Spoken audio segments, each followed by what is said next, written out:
E a professora Laura é uma especialista nessa área, que vai nos apresentar uma visão das tecnologias, da interação dos humanos, principalmente com as tecnologias assistivas baseadas em inteligência artificial, e nos trazer esse panorama. So, it's going to be my pleasure to introduce Professor Laura. You are welcome, and we are very happy with your presence here. And so the floor and the screen are yours. Thank you very much for the invitation. I'm really very happy to be here and delivering this talk. Desculpa por não falar português ou brasileiro. Este idioma magnífico, pero lo puedo entender un poco. Because I'm Italian, you know. I'm going to deliver this talk in English, but yes. So, here, yes. Like this, and then okay. Okay. And then, okay. And if you needed to come back like this. Okay, I'm ready. Thank you very much. So, I am a philosopher, and I work at the Center for Ethics of the University of Pardubice in Czech Republic. And today I would like to discuss with you the issue of trust, especially what trusting an AI means. And I noticed that also Professor Virgilio, in one of his slides, added the words confianza as one of the main challenges and things that we need to take care when we are going to include artificial agents in our healthcare, or what we can also call techno-healthcare now. So, for replying, here we have some references to my work, because I told you that I am a philosopher, but in particular I'm a philosopher of emotions. So I really focus on the role of emotions in cognition and in intelligence. By the way, I'm here in Belo Horizonte because I'm part of this Intercontinental Academy on Intelligence and Artificial Intelligence. So with other colleagues from all the world, we are working together on artificial intelligence here in Belo Horizonte this week. And well, here there are some of my publications where I stress my conceptual framework that has to do with the extended mind and cognition approach. I will tell you something about this in a moment. So this is the first part of my publication list. And also philosophy of technology. So it's really in between these fields. So I work on care robots, cultural robotics, but also the role of emotions in online interactions, and especially on emotions as what can shape certain kind of relationships. And for us today, the main question will be trustful relationship. So what does it mean to trust an artificial intelligent agent or an artificial intelligent enabled device or system? So, see, so today I'm going to bring a case study, so also to make the things a bit more concrete, because you know we philosophers sometimes we are too abstract.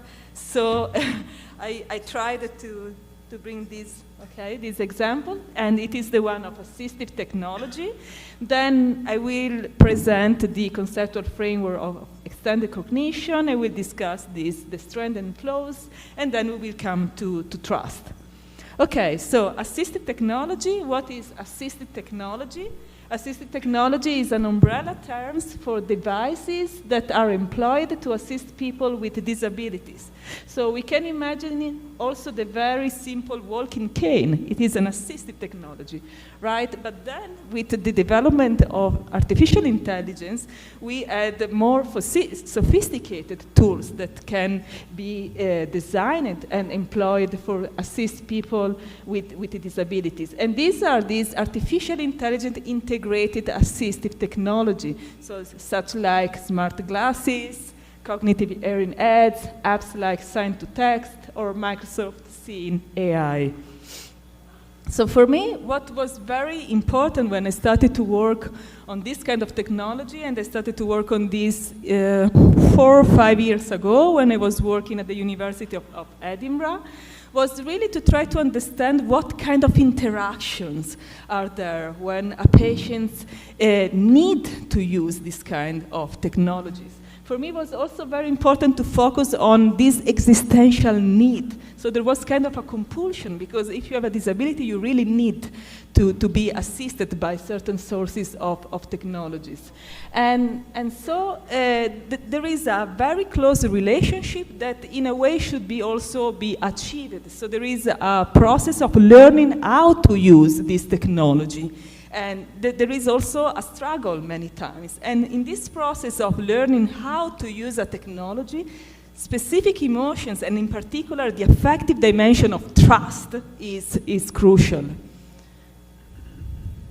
So yes, this is the project that I mentioned when I was working at the University of Edinburgh, and in particular we were working on visual impairments and blindness, and so we conducted some interviews with teachers and students at the Royal Blind School of Edinburgh for really trying to understand this kind of interaction with these technological devices. Well, so this is about assistive technology. And now is the conceptual framework that I use in order to understand this interaction, right?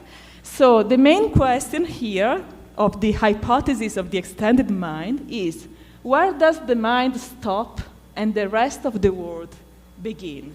So here, Andy Clark and David Chalmers addressed this question for challenging what is called mental internalism. So the idea that the mind is just within our head, and we can identify mind and brain.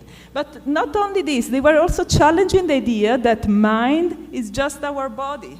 But they wanted to say that the mind extends the boundaries of the body for including technological devices, so elements of the surrounding that take part to the cognitive processes. What does it mean that they take part?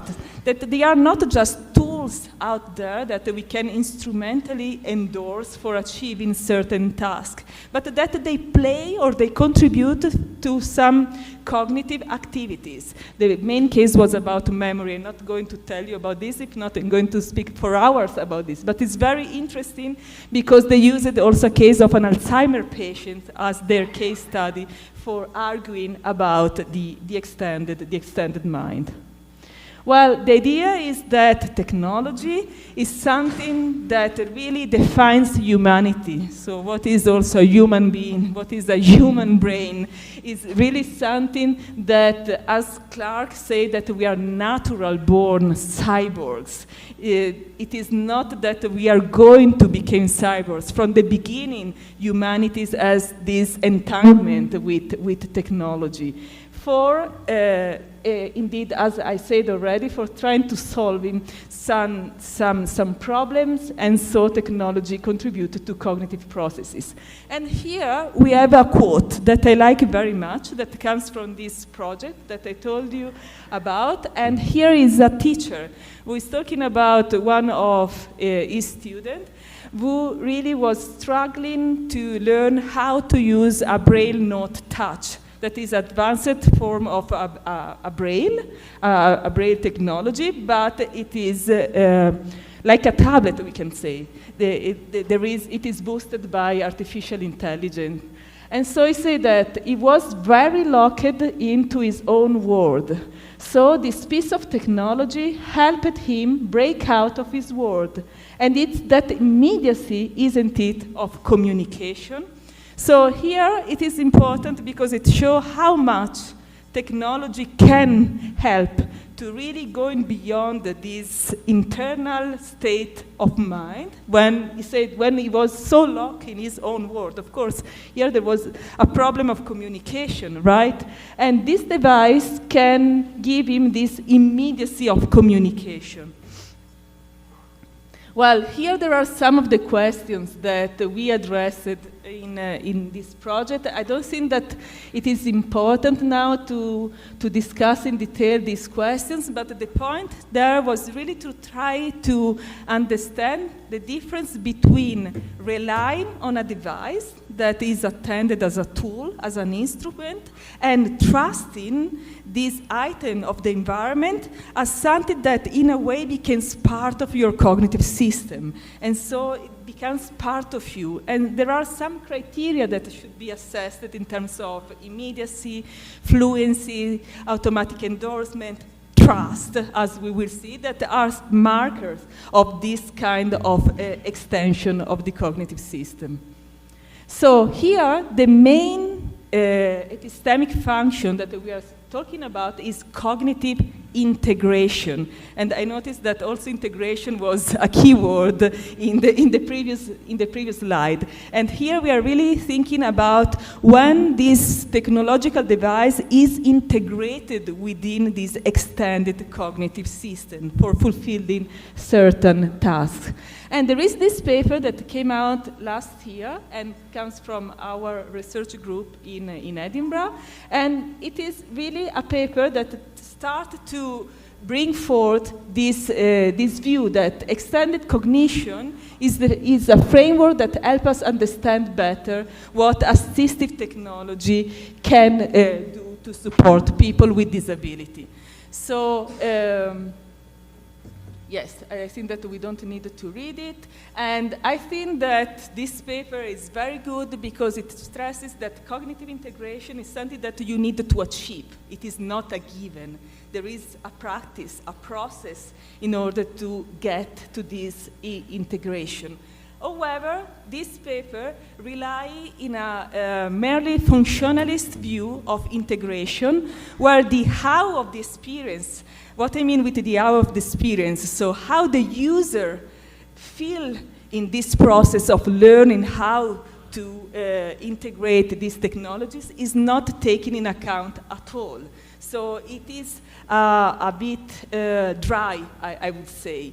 And I think that when we look at the real world cases and we think about our patients, we really need to take into account also the qualitative dimension of integration. So this is my point, that we need to focus on the how of the experience of cognitive integration, and what is unclear in the previous approach is what drives cognitive integration.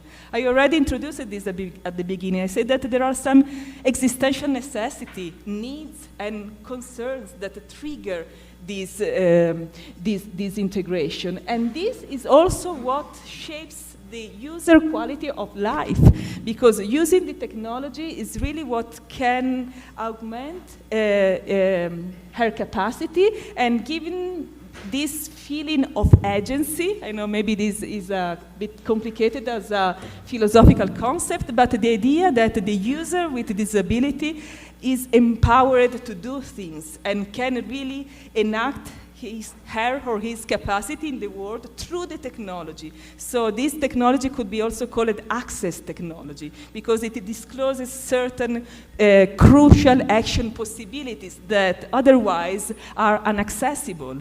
As the quote that I read before, he would have been locked in its inner world, and through technology it can open up and having this immediacy of communication. So here I'm focusing on existential necessity, and here we have some quote from these interviews, and I think that again we don't need to read them, but maybe just the first one. You know, they would be lost without that. So without that, it means, in our case, was the braille not touch, okay?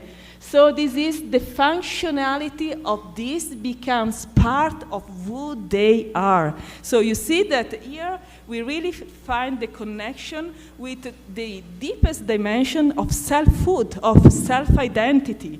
And so this is very important if we really want to use the technologies for boosting the quality of life of the patients. Okay, and so since I'm focusing on this quality of life dimension of the how of the integration, my claim is that we need to focus on the affective dimension. So cognitive integration is not just cognitive, if you want. I don't assume a dualism between the affective and the cognitive. I think that the affective is a fundamental booster of cognition, and we have many scientific proofs for this. Just mention Antonio Damasio, if you want, in neuroscience.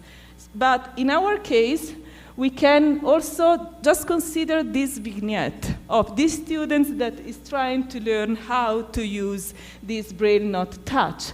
So it is not always easy to accept to learn how to use a new technological device. There can be curiosity at the beginning, sometimes also excitement, but these feelings can be combined with the scariness of not learning the new procedures of or the nostalgia to leave aside the old device that served you very well during the last years. This experience could even feel burdensome when you are obliged to use a new technological device. So here I highlighted some key and crucial affective states that are part of this process of cognitive integration. So emotions are there, and in a way drives this movement of learning to be integrated with the technological device. So here, the point, and this is one of my main theses, is that full integration is not just augmentation, because augmentation really reminds the idea that you just use this tool in order to become more powerful, but it is really a way of experiencing the world in a different way, because it discloses new action possibilities that there would not be there anymore.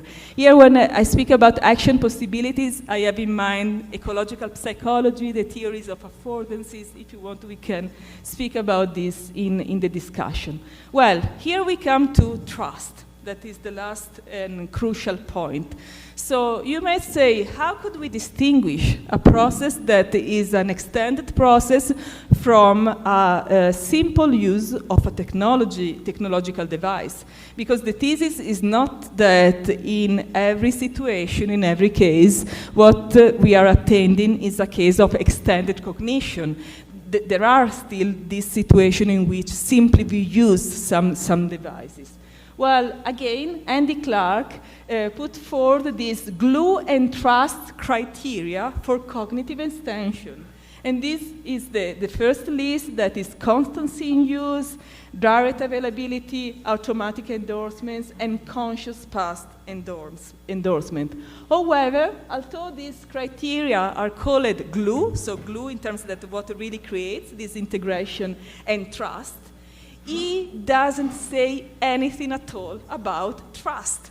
And this is quite strange. So here in my research, I focus on trust in particular. And trust is what really enables the device to become transparent. This again is a technical word, but the idea is that you are not attending anymore the device as an external tool, but it is integrated in your system. So in a way, you are even not aware anymore that you are integrating this device. Becomes part of yourself, as the teachers say, that this device becomes part of who you are. And this was also very interesting because we saw some of the painting did by the students at that school. And so it was nice that when they painted, that was just make a painting of yourself. There was not just the hands, the legs, etc., but there was also the device. And this is interesting because in terms of self-identity, self-consciousness, is quite interesting. So, well, trust in particular. So, the concept of trust. So let's start with trust in general. So what is trust? The concept of trust picks out a general disposition to expect an agent to behave in a manner that supports one's interest and well-being. Okay, so here there are some key words. So trust is not simply an emotion, it is a disposition. And in this disposition, there is also an affective dimension that is crucial. But there is the point that you expect that an agent behave in a certain manner. So here we have an ontological problem. Could we say that when we interact with an AI, we attend to this AI as an agent? You know, there is research about this, artificial intelligent agents. And especially with robots, we're starting to understand them as autonomous agents. Maybe this is less immediate to things in terms of a brain not touch, right? So here the point would be, oh, but Laura, are you sure that is trust? What we are talking about here is not just reliance, relying on a tool as something that can help and support me. I would argue that it is trust, but we can discuss here. But of course, it is a form of critical trust and not blind trust. So in a way, this device should have proven to be effective, to really helping you. And so in this is very important also the social dimension. So we really needed to go beyond the idea that there is an individual user and a device, and it is just the user that needed to start to trust this device. But trust is a social enterprise. So in the case of assistive technology, the teachers, the doctors, the friends, the family member needed to support the individual to start to trust this device and so accept to learn how to use it. So it is a disposition that can be cultivated and manipulated. It is not a given by nature, but there is a practice in place there. So here I'm focusing on the affective dimension of trust. So here we have a list. I really like to show that the affective dimension is always nuanced. So I'm kind of against, you know, the idea that we have just some universal emotion, happiness, fear, anger, etc. But really, if you really go to the how of the experience, we see that there is anxiety, confidence, hope, and relief. So not just positive emotion, also negatives. And there is a bundle there that we needed to manage.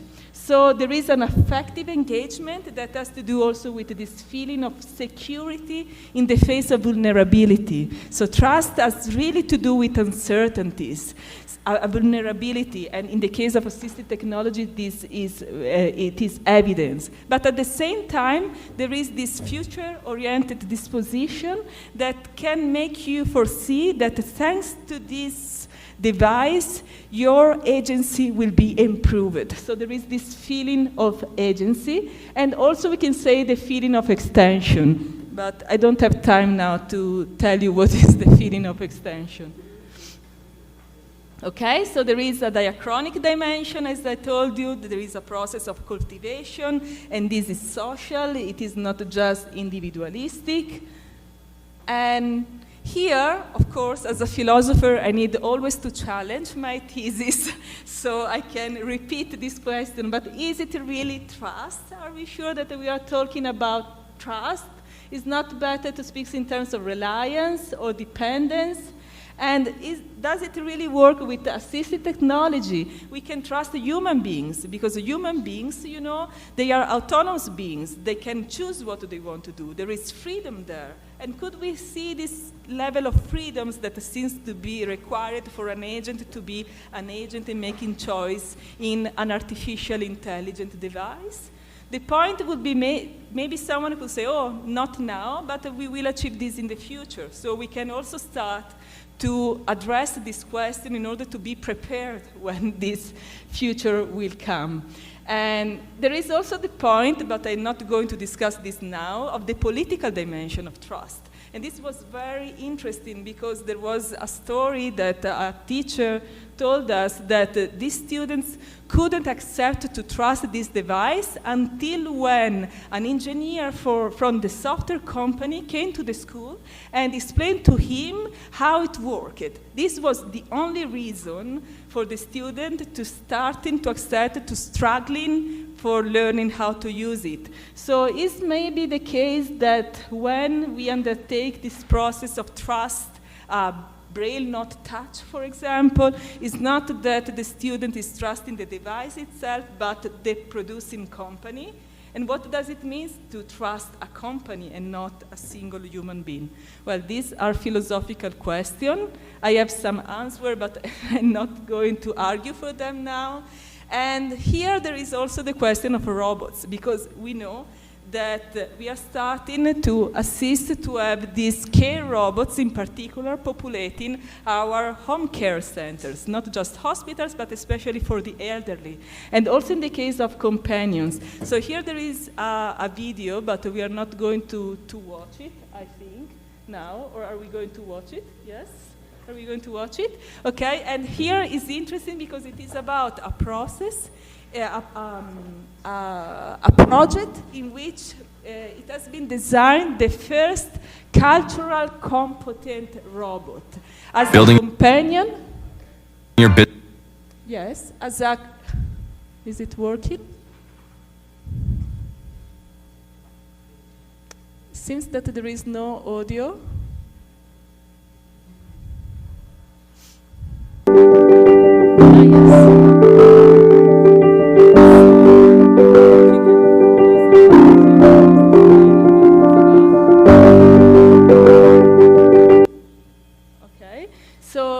The point is that these care robots has been designed as companion robots, especially for the elderly in the home care centers, in order to really be able to have a conversation with the patient. And the idea there was that there could be not just a universal conversation, they should be culturally competent. So being aware if, for example, they were talking with someone from Brazil or someone from Italy or maybe from Sweden. So they really needed to try to shape the personality of the robot at the beginning, but also this personality should be remodeled, and there should be a level of plasticity, that this is a good sign of intelligence, in order to change and reframe the question, grounding from the answer of the interlocutor. So this is really quite amazing, I would say. So I'm showing this for saying that maybe when we are attending to this kind of artificial intelligence devices, the issue of trust became even more relevant, because there we really have an anthropomorphic robot with whom a patient started to interact, also in an affective way. Why affective? Because it's for replying to the existential need of not being alone, because the problem of loneliness is so crucial in the home care centers. So maybe we can just watch a bit of this video.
Tell me what kind of situations make you feel happy. Lovely, lovely to be with Pepper. I'm very cheerful lady. I love children. I'm happy to surrounded by the children. I like lovely music. I don't like to be alone because I born in a very big family.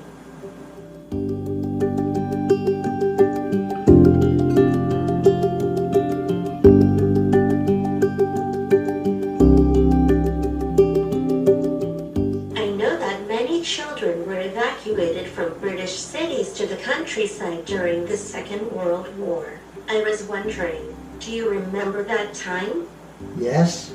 Please, tell me what was the most difficult thing that you and your family had to go through during the Second World War.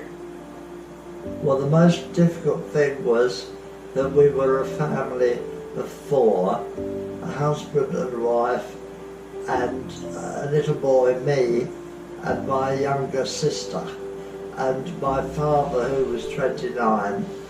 Yes, so here, you know, the Pepper is showing interest in the personal history of his interlocutor, right? So it started from say, okay, he's from Britain. Britain played a crucial role in the Second World War, and so he asked about his own experience. And here you can say, oh, well, but this is faked interest. It is not like the interest that a human being can display when you have a conversation. But what it is interesting is, in a way, that for the patient, this really opened up his heart and started to tell his story. But then Pepper reminds this, and in the following days, he will ask again, I remember that you told me that you moved with your family. And so we can discuss about this fake interest and not real interest, but I would say that this cultural component robot for the state of the art really is quite advanced in really providing this personalized care in conversation. I think that I cannot take too much time with this video, so we can stop this. Yes, please.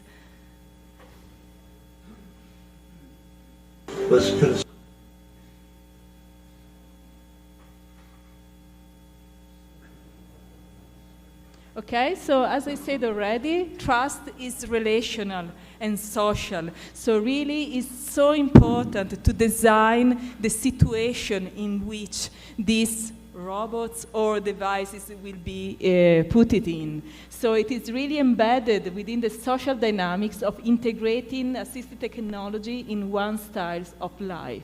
And so here we have another quote from these interviews. It's having that ability to know and understand yourself and how to use your vision.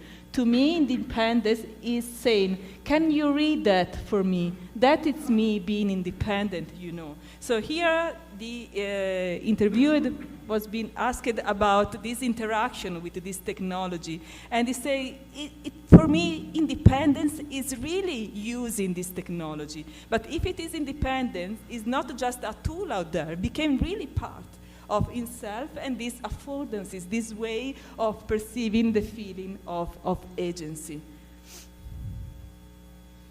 So here is my point, that trust enables the subject to carve out a new relationship with the environment through the employment of assistive technology. And this enterprise is affective cum cognitive, and has to do with this diachronic dimension of engagement. And in this engagement, it is possible to get to this feeling of agency. So my proposal is against neutrality. So really, this process of cognitive integration is something that has to do with trust. So the how of the experience and the affective dimension of trust. Why? Because it is an existentially charged activity. It is not just because, you know, we are not talking about this technology that we can use because we are just bored. There is really a need there. And if we think about the Techno-Healthcare or the use of AI in the healthcare, we very often find these existential needs and concerns. So we can really see how much it is important to establish this kind of relationship. Because this relationship is not just in terms of augmentation, but there is a not possible without principle. And this is, okay, maybe it's too theoretical, but I really designed this principle for really explaining what is cognitive integration.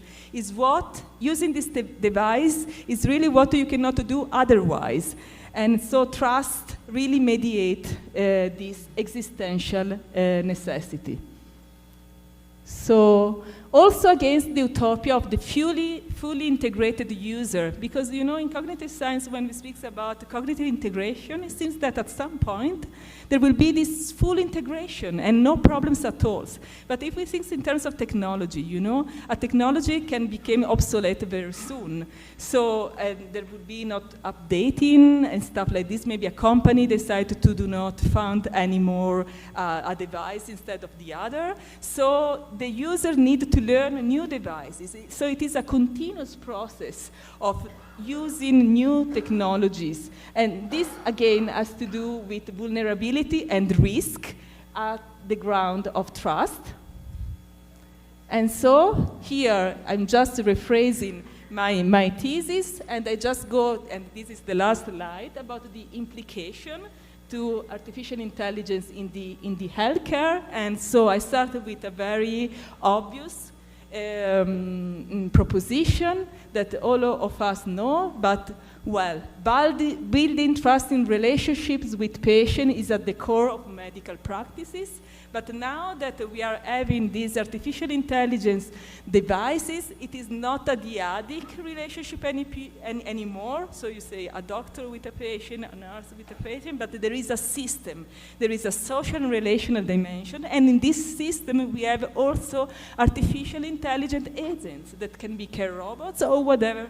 And so if we really want to have a system of trust, also these devices need to be part of the system. And this is a way for replying to the problem of the black box medicine that has been introduced already by the Professor Virgilio before. So the patient needed to understand why, how the device works and why it is necessary to use it. And this is really at the ground of critical trust, not just blind trust. But many times it's not possible to provide this explanation. So there is all this ongoing project that we are doing at this Intercontinental Academy on responsible AI. Responsible AI in particular about explanation. So how the explanation can be provided to the patient for building this trusting relationship. So this was my last slide. Thank you very much for your attention, and yes.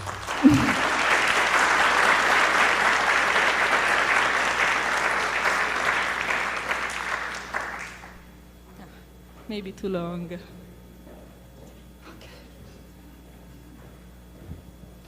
Vamos agradecer aqui a professora Laura, né? Eu acho que nós temos tempo para 2 questões ou 3 abertas. Tem uma aqui e outra com o professor Wagner ali. Por favor.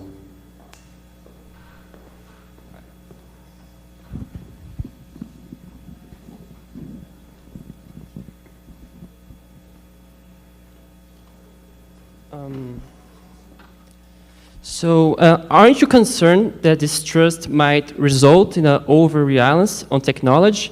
And what if there's a blackout, for example, and a disabled person might need the electric device to work, to interact with the world? What do you suggest as solutions for this problem? Yes, I'm concerned a lot.